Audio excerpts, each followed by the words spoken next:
Jessie gender, her face new. Hello interwebs, and yes, I am back on camera. Welcome to my new face. I hope you enjoy it. I spent some money on it. Sadly, this isn't the Post-Money Society of the Federation. Yes, everybody, I am finally back on camera after surgery. I won't get into too much detail with it because I already did a video over on my main channel, which I'll link below if you're sort of curious about the details of my surgery and all the fun stuff that went along with that. But for now, I am back on camera. I'm still healing a little bit and all that jazz, but otherwise I am excited to finally be talking with all of you. But that does bring us to today's video, where I am going to be ranking my top 10 favorite episodes of modern Star Trek. Yes, if you've been following my channel for the past few weeks, I have been ranking my top 10 favorite episodes of every single Star Trek series, and today we're probably going to get to the most controversial one of them all, because we're talking about Star Trek that's still going on right now. I'm sure no one will have opinions on that whatsoever. But before we get into the list proper, it's probably worth taking a minute just to explain like why I chose to do this list this way and sort of how I got around to my choices before we get into them. First and foremost, a lot of you probably asking, Jesse, why are you ranking all the modern Star Trek shows together when you in previous lists like ranked every show by series? Why aren't you ranking like all of Discovery's episodes and then Picard's episodes and things like that? Well, the reason being is these shows have a lot less episodes per season than previous series did. Like literally we've had 4 seasons of Star Trek Discovery, and that is still less than 2 seasons of Star Trek Enterprise, for example. And so if I was going to rank the top 10 episodes of Star Trek Strange New Worlds, I would just put the list of episodes of Strange New Worlds that are out now, because there's only 10 of them. So I figured by lumping them all together, I could kind of have more fun, have a little bit more variety, as well as make the list a little bit more controversial for everybody. That being said though, that did make this list harder than any of the other lists before. Not because like I didn't wrestle with a lot of my favorites in other lists, but because these shows are kind of all doing vastly different things. Like Discovery and Picard are very serialized, Strange New Worlds is episodic, Lower Decks is comedic, and Prodigy is doing its own sort of like serialized but also kid-focused and slightly episodic-focused show as well. So to rate these things was kind of like apples and oranges, and I will tell you, I agonized over this list. And quite frankly, while all the other lists did end up coming down to my own personal taste, this one more than any really came down to just what I felt I liked more than others. Because previous lists, I did at least use some sort of like fan and critical consensus, because those shows have had years to sort of build that up, where these are all relatively fresh. A lot of people have very hot takes on them, and a lot of them also come down to personal preference just based on what storytelling types you like. And I'll be quite frank with you, there are at least a couple choices on this list that frankly, I'm only justifying being on the list because they speak to me personally. And you'll see which ones I mean when we get there. So this list most definitely will not be your list, most likely. Also, just so people know what episodes that I am pulling from if you're watching this in the future, I am currently filming this before the 3rd season of Star Trek Lower Decks premiered. So what that means is the episodes that I am pulling from are the first 4 seasons of Star Trek Discovery, the first 2 seasons of Star Trek Picard, the first 2 seasons of Star Trek Lower Decks, the first 2 seasons of Short Treks, the first 10 episodes of Star Trek Prodigy, and the first season of Star Trek Strange New Worlds. So those are the only episodes that have been released so far that I'm basing this list off of. So if you catch this video in the future, that's why your favorite episode probably didn't make the list. That's the reason. And then the final thing I want to say before we actually get into the list is this list is not meant to be my judgments on the series as a whole, nor my likes of them, nor me trying to get into all the toxicity and saying like one show's better than the other or pitting other shows against each other. Well, yes, this is a list. It is meant for fun. It is not me trying to say one show is better than the other. I appreciate all these shows for what they're doing. And while I certainly love some shows like Lower Decks more than I do others like Picard, there's a lot of toxicity right now in many different spaces around not just Star Trek, but a lot of pop culture franchises. So I want to be clear, I am not trying to add to that in any way, shape, or form with this. I know that many of you already know that given my channel and my sense to try to be positive about all things, even things that I don't end up liking, like I didn't like Star Trek Picard Season 2. But I just wanted to take a moment to make that very clear. This is meant for fun and not to be like one show's better than the other. It's just my personal list and what resonated with me along with just sort of my thoughts about them as a whole. That all being said, let's rank these things and have some fun. Lost and Found. This was the pilot two-parter of Star Trek Prodigy, and honestly the only pilot of any of these shows that ended up on this list, and that is for good reason. This episode managed to do so many different things, like introduce us to all of these characters, a new setting, a new style of Star Trek story, a new animation style, and it did all of that with aplomb while still making it feel incredibly Star Trek. What I love most about Prodigy is that it is a show that is all about outsider perspective. Star Trek has always had an outsider alien character like Spock or Seven of Nine or things like that, but this show is all that. All these characters are aliens and they're looking in on the Star Trek universe from a different way than we've ever seen before, and allowing us to sort of see, like, with new eyes, like what it's like to get in to see what we love about Star Trek. And so I just love that this episode really introduced us to all these new characters and the ways that they see the world in their own unique ways, but then also bringing them into discovering what we love about Star Trek and Starfleet and the optimism that something like the Protostar represents. On top of that, the episode introduced us to a great villain character in John Noble's The Diviner, absolutely wonderful and terrifying, and then also made me fall in love with these characters so incredibly quickly on top of all of that, and also gave us a fun action-adventure pilot episode while also teasing some tantalizing mysteries to boot. This episode did a lot of heavy lifting while still making entertaining, which puts it as, quite frankly, my favorite pilot of all of modern Star Trek and my 10th favorite episode overall. There are a lot more stars than I thought. Let me guess. You haven't thought that far ahead. I'll figure something out. Only this time, he has help. Number 9, EXCRETUS. I have made no bones about the fact that Star Trek Lower Decks is easily my favorite of the modern Star Trek shows, just because it so perfectly hits my particular niche of what I love Star Trek for and things that I also just love beyond that. Like, I love its irreverence, its breaking down of Star Trek tropes. I love the characters so much.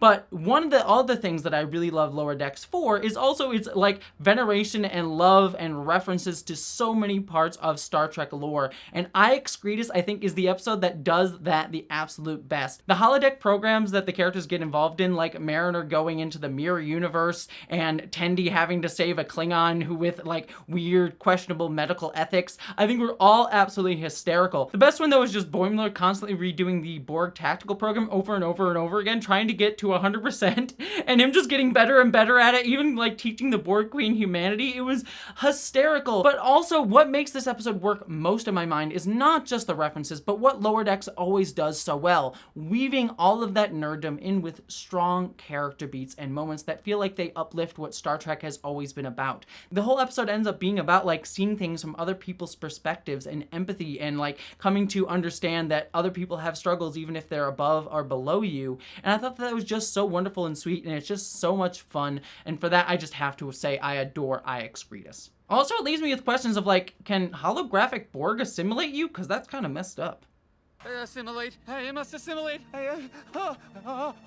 Where am I? You're still on the Cerritos, Mr. Boimler. The crew owes you a debt of gratitude. I was assimilated. They put implants on my Ear is where they put the implants, right in your ear. Come on, pal. You need a drink. Did I get my perfect score? Number 8, Forget Me Not. This episode from Star Trek Discovery's Season 3 is one of those episodes that I was referencing before where it really just came down to personal taste and the fact that this episode resonated with who I am personally. First and foremost, this episode took us to the Trill homeworld, and I always love the Trill. The Trill are my favorite aliens in Star Trek, second only to maybe the Andorians, but I adore the Trill and characters like Jadzia Dax so much, so to get to evolve a lot more of that world and that history, I was so excited to see, and I think they did it really well, as well as evolving Trill's place within Federation society now that we were 1,000 years in the future of Star Trek. But beyond that, what makes this episode resonate most with me is how much it actually drew from the LGBTQ community and history. First and foremost, on a very subtle level, the episode actually features a discussion of found family and how you can anchor yourself with your found family when you've lost everything else. And that's something that many queer folks who have been pushed out by their actual biological families or communities resonate with. And the dinner scene on the Discovery ship shows that a found family is just as dysfunctional as a biological one, and yet you can still find love within that. Not only do we center around Adira, who is a non-binary character, as I am also non-binary, But we also meet the character of Gray, who is a trans man in the episode. And what I really loved was that this episode made explicit the connection that many trans people had always had with the Trill, with characters like Jessie, DEKCS, but really just tied it together, with the show drawing direct parallels to many trans people getting surgeries and transitioning, with things like the Trill getting their symbiotes. And I just love that the show made that connection. But even beyond that, the show also drew upon symbolism from the LGBTQ community, with Gray dying, for example, wrapped up in a quilt meant to evoke the AIDS quilt project during the 1980s that was representative of all the LGBTQ people who passed away due to HIV. On top of that, both Blue Del Barrio and Ian Alexander put in top-notch performances throughout this episode that makes me weep every single time. So for all of that, Forget Me Not just resonates with me, and I had to have it on this list. You said you'd be the same after you became a host, and all these things you can do now. Kind of like you're perfect. Well, I already was perfect. That's why you love me. I told you. I'm still me. Just more me. Number 7, Unification 3. This was an episode that weirdly almost didn't make it on my list, and that was because one of the problems with ranking Discovery episodes and even Picard episodes on this list is that they're almost always wrapped up in the season's serialized story going on, so it's hard to decouple it from all of that and sort of talk about it within its own singular identity as an episode versus the overall arcing story. But Unification 3, I think, works particularly for me as its own individual episode because it's doing so many wonderful things within it. This episode draws from almost every single part of the Star Trek universe. First and foremost, most obviously, we're making this a sequel to Unifications Part 1 and 2 from The Next Generation, showcasing that Spock finally achieved his dream of unifying Vulcans and Romulan in a symbolic way that represents his own journey of reconciling both his humans and Vulcan sides. But not only that, it also completed Michael Burnham's arc with Spock that we saw started in Star Trek Discovery Season 2 with that character. But on top of that, it also had the new Vulcan-Romulan homeworld be called Navarre, which drew from fan fiction works from decades ago. The word Navarre came from fan fiction. On top of that, it also drew from the fact that the Romulan homeworld had been destroyed in Star Trek 2009, and also that the Romulans were a diaspora people that we saw in Star Trek Picard. Even on top of that, the show also brought in the Qowat Milat, a Romulan group that we got to meet in Star Trek Picard. So you can see that this episode just drew from so many elements of Star Trek universe and just coalesced it in one place in a really beautiful way. But then on top of that, it also was a great episode for Michael Burnham coming to reconcile her own place within Starfleet, where she was at that point in the season, unsure if she wanted to be in Starfleet or outside of it. And that sort of mirroring Spock's own story of reconciling his Vulcan and human half. This just on a thematic level, this episode resonates in so many disparate ways that I had to put it on here because it was just a masterclass of storytelling, even though it was very much wrapped in the overall serialized story that I wasn't as big a fan of during Season 3 of Discovery. This is not what my brother would have wanted. He revealed the connection between your cultures. I implore you, don't lose that. Clearly more tenuous than we'd realized.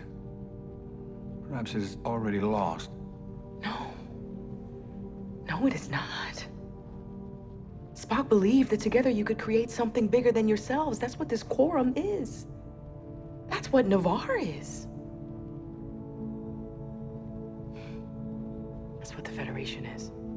Number 6, the Serene Squall. This, quite frankly, is another episode that I put on this list because it just very much resonated with me. I know a lot of you out there might not put this episode on your list, but I just had so much fun with it. Not only does this episode also, like Unification 3, deal with Spock sort of wrestling with reconciling his Vulcan and human half, but it also does so through a non-binary character who we first meet as Dr. Aspen. And I love their own confidence and their own non-binary identity, helping Spock sort of reconcile and understand his own identity as a half-human, half-Vulcan person, and sort of not thinking in those boxes that confine him, but sort of thinking outside of those binary identities. But that's the lesser concern here, because what is really more fun for me is I adored the turn that Dr. Aspen was actually the villain angel, and their over-the-top mustache-twirling villainy was absolutely wonderful for me. I know it's a love it or hate it take. Some of you probably will despise her acting and her over-the-topness.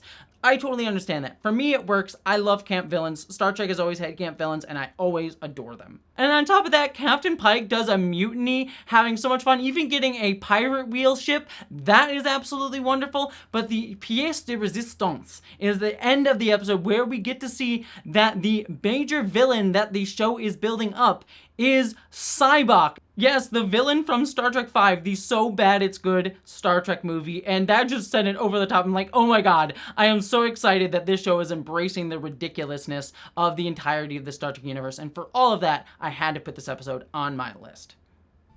You know, all species put things into boxes. It's like you're either this or you're that, and sometimes we act a certain way to fit people's expectations, but that's not necessarily who we are. And sometimes, like on the bridge just now, they can limit us.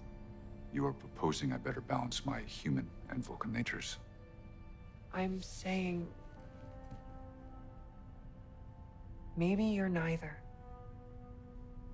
Number 5, Time AMOK. This was just a fun episode of Prodigy because we had all of our characters working together to try and stop the protostar from exploding, but all having to deal with this weird, high-concept science fiction idea of all being stuck in different time zones. Some of the crew were stuck in time zones where time moved incredibly quickly, and some where it moved incredibly slowly. And we got to see them trying to work together across these different split-up time zones, and overcoming some of their own personal issues that we've been seeing them deal with throughout the entire season up until this point. Like Dahl feeling like he's not a good enough leader, or Rok-Tahk not feeling confident in herself in order to be able to get things done. And I think the episode just ends up being a lot of fun in all of that, getting to explore this concept to its fullest, while also delivering on these characters' arcs, and even a little bit of tragedy, where we learn that Rok-Tahk was stuck in her time zone for presumably many months or years. And so for all of that, this was just a fantastic, wonderful episode of Star Trek Prodigy. How did you do it? I couldn't have done it without all of you. I just followed your instructions and taught myself quantum science, computer engineering, and so much math. Look at you, kid. Brawn and brains. In all that time, she found more than her friends. She may have found her calling. Number 4, Spock AMOK. Again, I love it when Strange New Worlds, or just Star Trek in general, gets weird and funny, and this was the first indication that Strange New Worlds was willing to break with its tone and do something weird and out there and fun. Like, quite literally, this is a body swap episode, the most, like, campy story that you could ever do on television, and yet the show manages to take the body swap story and not only have a lot of fun with it, with both the actors playing T'Pring and Spock doing a wonderful nuanced job showing the differences in their Vulcan characters, which is an incredibly hard feat to do, but mix all of that with wonderful themes of empathy. The entirety of this episode is about seeing things from someone else's point of view, not just between a body swap, but also with characters like Pike dealing with a negotiation and having to negotiate with these aliens who were being empathetic and understanding him, but not necessarily him understanding them, and him coming to realize that towards the end. On top of that, we also get Una and La'an just having fun messing around playing Enterprise Bingo and learning to see things from the lower deck crewman's point of view as well. That was absolutely wonderful. And it all culminates in a climax that just feels so affirming and so just encapsulating what I love about Star Trek, this hope and optimism for the future, because we see things from other points of views and that we accept the infinite diversity and infinite combinations of others. Also, this episode just reminds me how much I love Nurse Chapel in the show, so I had to put this on this list. Like, Nurse Chapel, amazing in this show. You must answer it. These are my quarters. Anyone who comes here will expect me to answer the door. I know how a door works. If they go away, that may give us enough time to fix the situation. Logic suggests the easiest way to get them to go away is for you to answer while pretending to be me. Spock, I do not like hijinks. In that we are in agreement. But it appears that hijinks are the most logical course of action. Number 3, Crisis Point. One of the things that I love about Star Trek Lower Decks creator Mike McMahon, if you watch his other show Solar Opposites, you know this to be true too, is that in every season of every show that he does, he always tries to break the format and try something new, most often with the 9th episode of the season. And the first season of Lower Decks was no different, because the 9th episode was such a true swing and a hit, with the characters doing an entire holodeck simulation that parodied the over-the-top, heightened drama and action of Star Trek motion pictures. Mariner just putting the Lower Deckers through like a movie version of a Lower Decks episode was so cool. You got to, and I love the small details that go throughout this, like the film grain on the episode, the letterbox widescreen aspect ratio, the over-the-top villains like Mariner playing Vindicta, Boimler trying his best to just impress the captain, and Rutherford just having a wonderful time with his boss, Billups. It was all just great. But what makes this episode really special is that it does what Lower Decks always does best. Take these over-the-top, heightened, crazy scenarios and tell incredibly good character stories. And in this episode, a lot of things culminate that has been going on in the background this entire season. Not only do we get Tendi standing up for herself, that this stereotype of her as an Orion is not acceptable, but we also get the incredible climax moment where Mariner faces a holographic version of herself and comes to understand that in many ways she's her own worst enemy. It was just such a profound and excellent ending to a really fun and ridiculous episode. And personally, one of my favorite Lower Decks episodes overall. You only break rules because you know that's what everyone expects you to do. If you really were a badass, you'd do the hard thing and just be a good officer. They're not casting you as the villain, you are.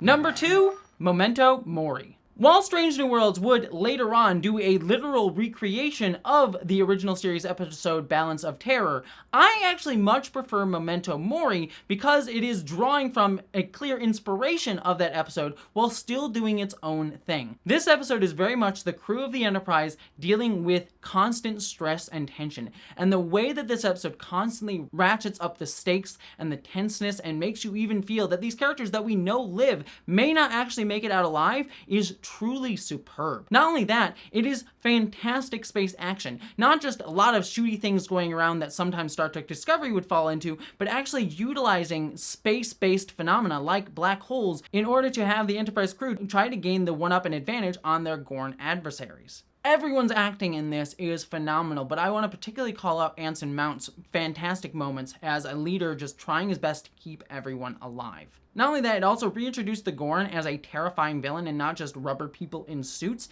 and for that is absolutely commendable. So for all of that, Memento Mori is my second favorite episode of modern Star Trek. With all due respect, you know me well enough to know that I don't care what the crew thinks. I've always been blunt, that's just who I am. Direct, looking at outcomes, not emotion. Exactly. But right now, your job isn't just about orders, it's about hope. Belief can be the difference between victory and defeat. Get a crew to believe in miracles, and might just give you one. But before I get to my number 1, let's go through some honorable mentions.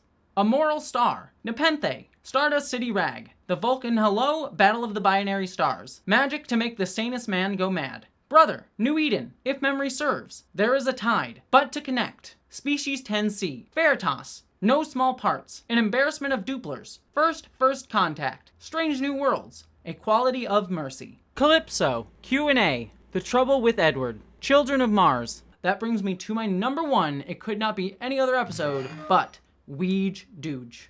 Like Crisis Point before it, this is another one of the Mike McMahon changing up the format episodes, having us jump to see the lower decks of a Vulcan ship and a Klingon ship. And the way that this episode utilizes those stories is truly fantastic. Not only does it give us a look at what Vulcan and Klingon ships are like sans humans, which we'd never really gotten to see before in Star Trek. Maybe the Klingons in Deep Space Nine, but we'd never seen a Vulcan ship like this before. But it did so well, showcasing these cultures while also still being incredibly funny. On top of that, though, it used these storylines on other ships to give us a microcosm of the emotional journeys that our characters had been going on throughout their entire journey on Lower Decks so far. The Klingon character, for example, mirrored Boimler's journey of becoming a more confident commander from his bumbling roots, while the Vulcan character mirrored Mariner, with her rebellious nature at odds with the culture of Starfleet. On top of that, though, the episode also gave us a great story with Boimler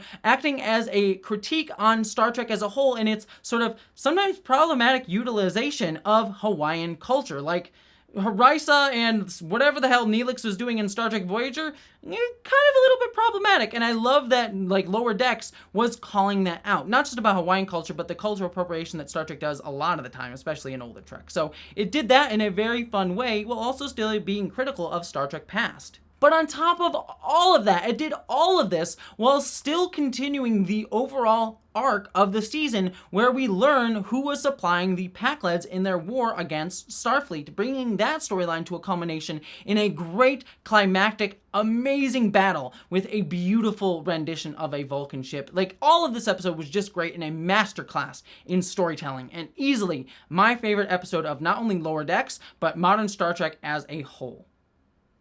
However, this region has never produced this type of anomalous energy. Does that not seem strange? Anomalies, by definition, are strange. Something about this feels off. Feels off?